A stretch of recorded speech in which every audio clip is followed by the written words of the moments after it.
All right, welcome back to the Roman 12 Experience Radio Show special live edition here on Philly Hot Radio on Facebook Live at the Roman 12 Facebook page.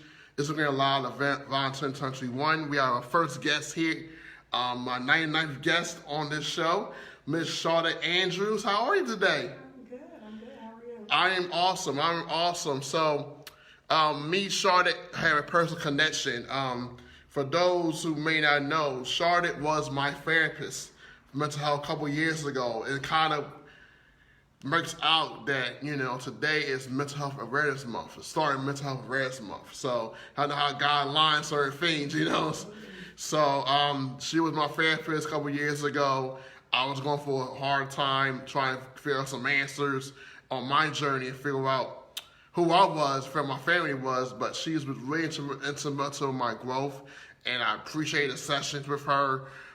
She challenged me, she inspired me to become better, and I appreciate that. So I want to thank you for that. So how was your week? It was good. I can't complain. My life is crazy as far as my schedule. Very busy, but it's all good busy. It's all good trouble, right? Good trouble. Yeah, I had a pretty good week this week. Wonderful.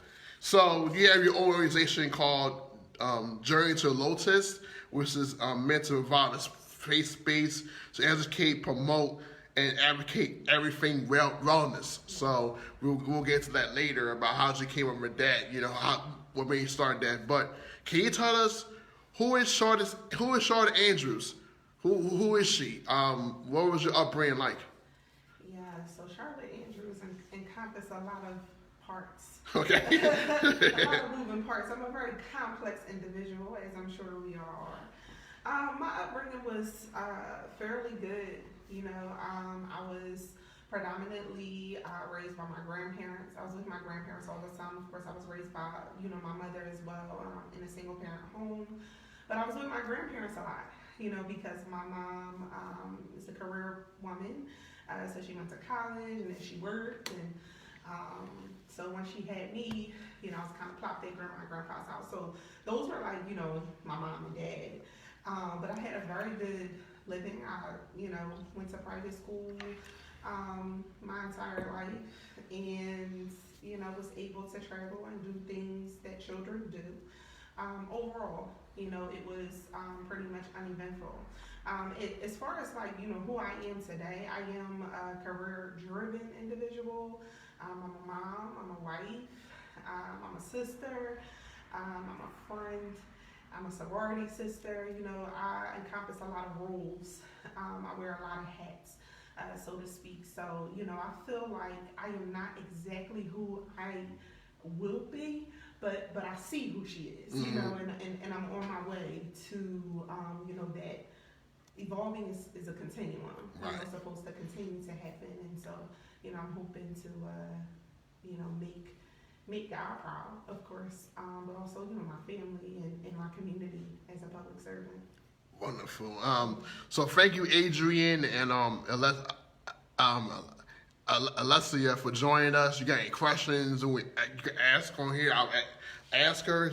And so you say you're sorority sisters. So today is also College Signing Day too. So my mentee she announced an hour ago that she was going to Jefferson University. So, and then one of my other ones, she's going to Spelman. Okay. Yeah, so are you AKA? I know the green, I don't know, I'm not sure. I'm bad. Delta, see, I'm bad. I was on the green. I was the green going on. I was like, Delta. Yes, I'm Delta. No shade to, we're all... Right. I'm part of the D9 family, but I am a Delta, yes. Okay, wonderful. Okay. So what led you to the path of deciding that I want to be a therapist for mental health? Yeah, it was a path that was paved without my doing. It was never my intent to be a therapist. Actually, I had wanted to be a lawyer. And my goal was to go to law school and to practice law. At the time, criminal law, that's all I wanted to do. So I went to undergrad. I went to North Carolina A&T State University. So I went to an HBCU. Aggie Pride to all of my Aggies out there. So I went to undergrad. I did major in psychology.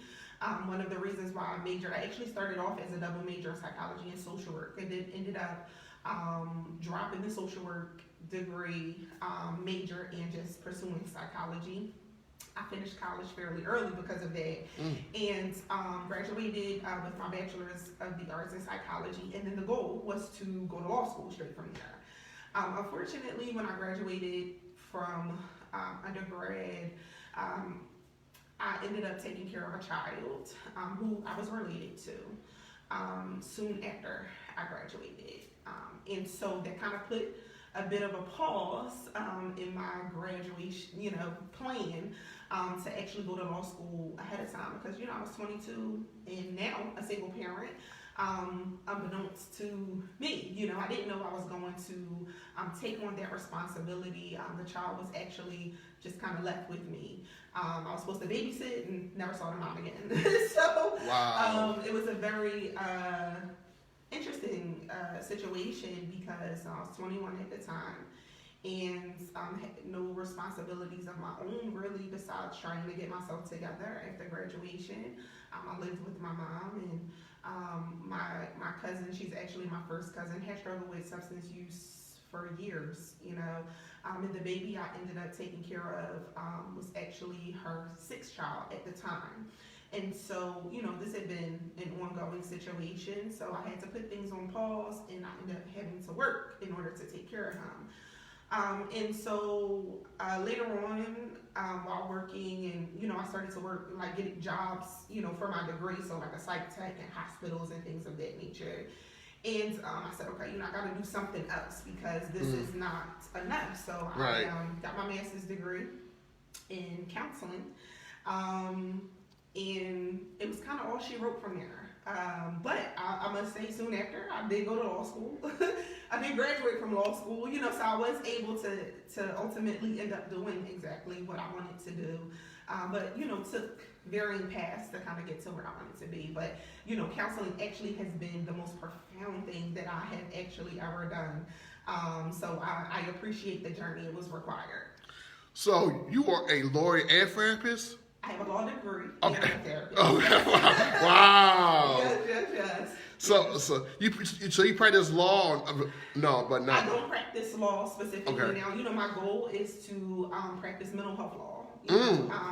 That is, my ultimate goal. Once I kind of get my practice, together, situated, I actually just transition into a group practice. So, I'm kind of focused on that at the moment, but it will be my goal at some point to practice mental health law. Yes. So I want to get into this question because the common thread with mental health over the past year plus has been the coronavirus and how that impacted so many people, mental health. And how has that impacted you in terms of your services, even increased services during the pandemic? How has that worked? How has that worked, and how have you taken time for yourself? Because you said you're a wife, you're a mom. Because there's so many people out there need you more, or other families more than ever now because of the coronavirus and all the social injustice and all that stuff that's going on. So how has that impacted you professionally and personally? Yeah, professionally, it's been good. That's in a nutshell. Well, I know. But I would hope, that, of course, with COVID, like you said, with the racial tension, with just a lot of things going on around us, and particularly around our communities with the inflation of violence, and it's just so many things. Business has been good technically, of course, because people are pursuing mental health treatment. Right. Now, of course, I would, it's like a bittersweet situation for me as far as business being good, because as much as I want individuals to come in and we want to normalize therapy, right? I want to make sure that people know you don't always have to come to therapy because there's something going on. But it's unfortunate that individuals have to kind of come to therapy to deal and process, their traumas, their past traumas, their current traumas, and, just everything that they're going through. So on the professional level, business have been good. And on a good note, I love the fact that, the exposure that I think social media has really brought to the mental health fulfilled. And we all have a responsibility to make sure that we continue to put out this word. So thank you, Thank for you. doing everything that you've been doing and being an advocate, for mental health and mental health awareness. I think it's extremely important and it should be a part of our overall wellness. Personally is a little bit more difficult. As a person who likes to reach out and touch people, really being a virtual therapist, I fell in line because I didn't have a choice, but it's not something that I enjoyed. I like people to be in my office. I like to talk to you. I like to see you. I like to be out in the community. So I definitely struggled with being isolated. It felt at times from people. I was pregnant during COVID. Oh, wow, during great. the pandemic. Congratulations. Thank you. My baby's he's 8 months now. Oh. But I was pregnant, actually prior to COVID, so I was like a couple months. Oh, wow. And then, boom, COVID happened. So I pretty much spent my entire pregnancy home, of course, and just really trying to trudge the hospital experience, the pregnancy experience. It was very different than my first pregnancy pre-COVID. And so that was a struggle for me as well. But I persevered, got through it, and I'm glad my baby is healthy. But it was a struggle. I definitely appreciated the time of not being able to do anything in the very beginning, but that soon waned, and I was like, I want to go outside. I want to be with people. So it was definitely something that I had to get used to. Yeah, so you talk about the mental health and awareness of it. I think me having sessions with you a couple years ago helped me personally and helped my organization start doing workshops for my kids. Because a lot of times our kids don't know what's about this. They always know, okay, these depression, anxiety, they know that. And we actually started doing workshops in the classroom that fall. So I met you that fall. That fall, I was in school. I said they tried workshop. So because they weren't talking about that. That something happened to them. Something happened to school. They weren't talking about as a normal conversation. So so my whole focus. I'm a mental health advocate now because of my experience with you. So because promoting that, because I feel like mental health is so essential to our community. It's so vital to ourselves. Because we don't work on mental health, anything else would not be out of whack. Anything, your finances, your relationships, your purpose, your career will fall out of whack if you don't address your mental health. So I'm very advocate about that. I'm there because especially since I just got married. So thank you. Yeah, so I'm just trying to learn how to navigate through this mental health journey and be a better person and just try to make sure I'm staying in the right path, So you started Journey to Lotus. I kind of explained what it meant. Can you explain why you started it and what does it mean for you? Yeah, so I started Journey to Lotus actually in 2016. Oh, wow. Oh, okay. It was part-time for me because I still was working, in the field. And so I started off, part-time after I got my license and everything. And it kind of just grew. One of the reasons why I chose the name is because I like flowers. And, if you're familiar with the lotus flower, it is one of those flowers that bloom in some of the muckiest places. In very muddy, murky waters, it blooms, and it blooms, beautifully. And I think the thought of, a lotus flower being the symbol of Journey to Lotus was very significant for me because I feel like everyone is that lotus flower, right? Everyone, has a past. And of course, it doesn't have to be dark and murky, but we have our own struggles. And that you can too bloom, beautifully. Regardless of what you've been through, regardless of what you're coming out of, the goal is to come out. And you're going to come out, renewed, refreshed, and, evolved. And so, that kind of stuck with me, the symbolic part of it. And as far as journey is concerned, well, we're all on a journey, to become that evolved, flower. And so, it kind of just stuck. And, I realized that when it came to working in the field, I really didn't have as much flexibility, especially working in community behavioral health, which is where I come from. Excuse me. I didn't really have the flexibility to offer what I wanted to clients.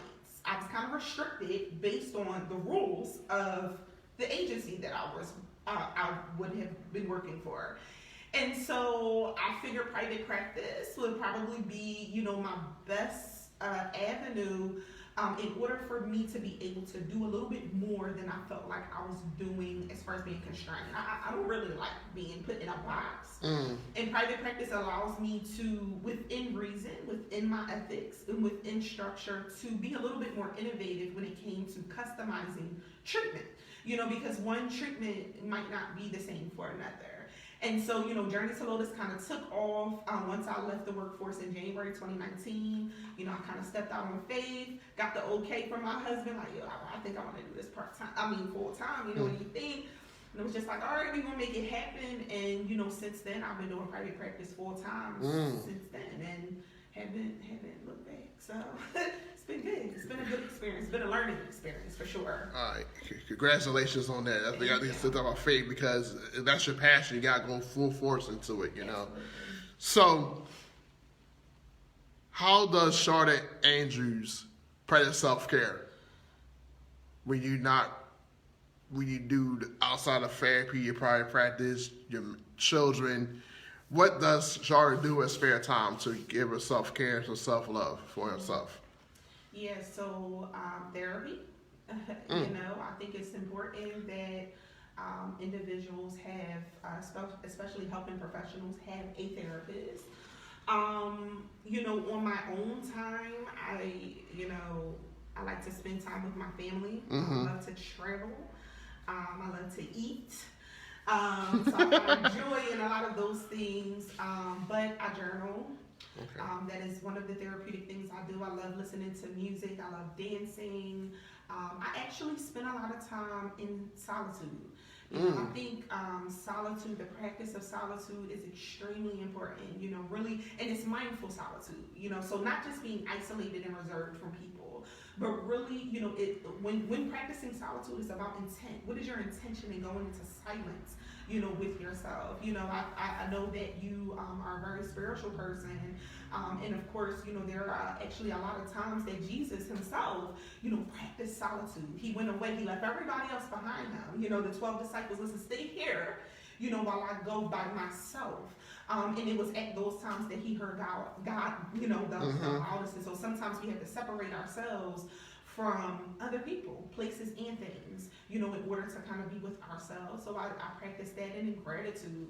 There's this activity that I do with my clients at times that anybody can do where, when you're feeling overwhelmed or stressed, and just in general, when you wake up in the morning, just say thank you. Thank you. That word in itself, that phrase, is just powerful enough. You don't even have to be thanking for it, just thank you. I woke up, I'm drinking this water, I'm going to the bathroom. And, once we start to really be thankful for what is at this time, this moment, not what we could have, not what we should have, but what we have, there's so much empowerment in that. And so just getting back to those things that matter really helps, not just my self-care, but my wellness. You said it earlier, there's so many different facets, and there are a lot of pieces to a person. And when your mental and emotional health is imbalanced, it is going to imbalance everything else, just like your physical health. If it's imbalanced, it's going to influence all of the other dimensions of yourself. And so, just making sure that I start to, really be accountable for my actions, and to be more intentional and pay attention to what's going on right now. Wonderful. So, Sherry Moore said, I should can hear you. Sherry Moore, I know you know her. And Robert Andrews, is that your husband? Yeah. Okay.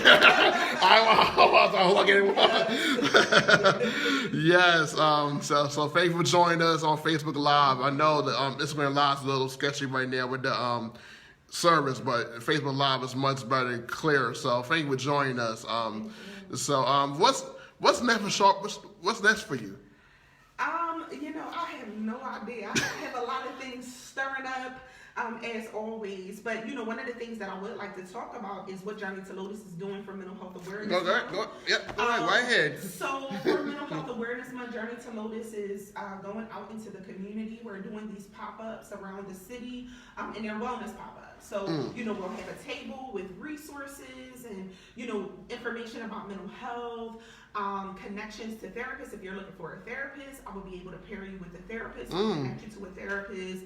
We're just there to, expose mental health. Yes. Journey to Lotus is about accessibility. So I want to make sure that we can't continue this narrative without being accessible, without people being able to talk to us and to connect with us and to ask questions and get some of the resources and that they require for their health. And so that's what we're doing. I am actually developing the schedule, so I'll make sure that I post the schedule. I can send it to you. Yes, where we're going to be, the dates and times. But that's what we are doing this month. And I'm also hosting a number over the spring and summer months, a number of like a therapeutic series where I'm exposing the healing arts. So, our community sometimes don't know about alternative treatments like music therapy and sound therapy and art therapy, and Reiki and acupuncture and yoga. And so I want to make sure that we start to really expose the healing arts, educate ourselves about the healing arts, and that's not one treatment. We, in order to develop an intact wellness plan, we got to bring a lot of, sometimes multiple things together in order to keep ourselves well. For the resources, are they do for? Are you?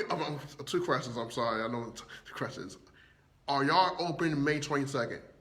Or you got something planned that day? I actually have something planned that day.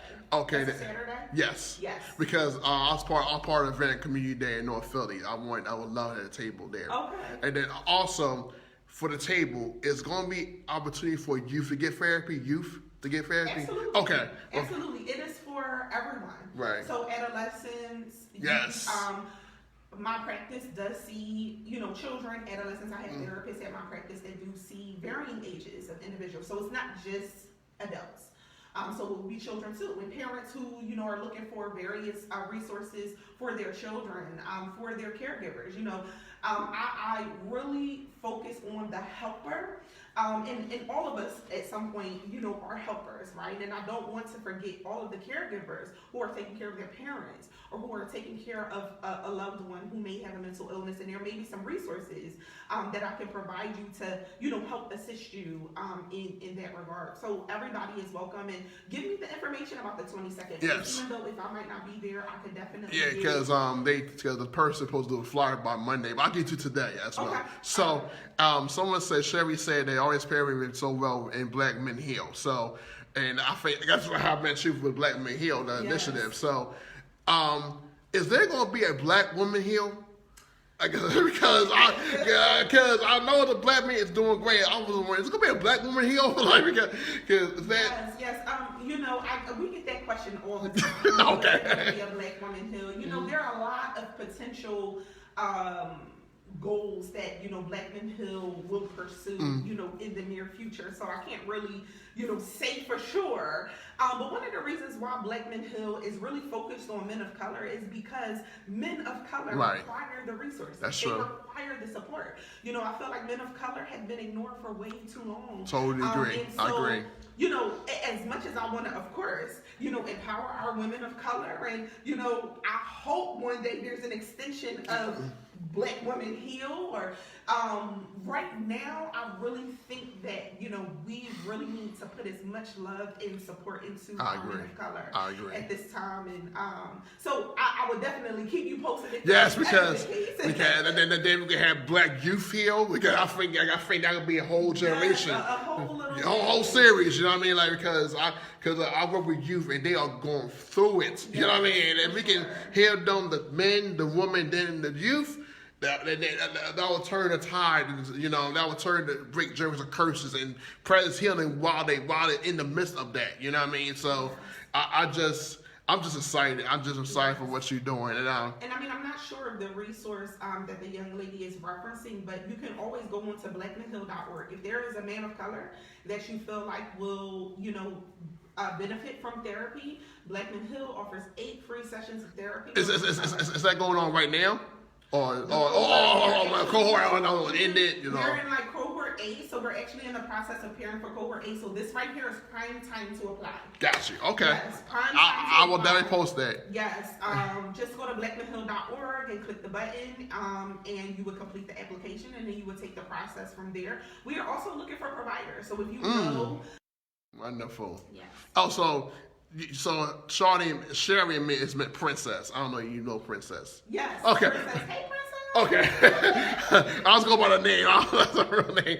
So, Miss Charlotte Andrews, thank you for being a guest on my show. I really appreciate what you meant in my life, and that's in the time I needed you in terms of therapy, and I appreciate you. I'm definitely going to spread the words, the word about what y'all doing, Journey to Lotus, and because I think mental health is very essential and very vital to our lives, and especially in this time frame going through right now. So, hey, where can it find you for more information? Yeah, so I am actually on Instagram as well. It's Journey 2 Lotus. The same handle for Facebook. I have a Facebook page, Journey 2 Lotus. And then you can also go to my website, journeytolotus.org. So that's journeytolotus.org. And you can find me there. There are many ways, you can direct message me, you can email me at info@journeytolotus.org. I'm pretty accessible. Like, that's very important to me. So, there are various ways that you can get in contact with us. All right. Wonderful. Thank you so much. I will spread the word to promote what you're doing. I think what you're doing is awesome. And I thank God for you. So thank you so much for those who was watching. Princess, your husband was watching. Malcolm, Adrian, Alessia was watching. So we'll be back shortly with our next guest, Miss Lashana Polite. So we'll be back shortly, y'all. Thank you so much.